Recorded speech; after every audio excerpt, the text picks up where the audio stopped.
what do? We create very tiny small incisions of 3 to 4 mm on the lateral chest wall, on the sides, and they are very, very tiny. And from there, we do surgery by using special devices which are specially designed for gynecomastia, which breaks the gland as well as fat.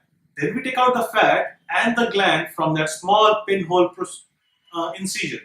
So this avoids any scar on front of your chest, and you get a flat masculine chest. Now the scars on the sides are not visible even if you're walking bare chested and going for swimming.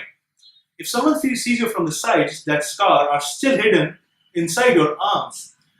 And over a period of time, in next 6 to 8 months, they fade away really, really nicely. So that's the aim, to get your gynecomastia surgery done, give you a masculine flat chest without any visible scar.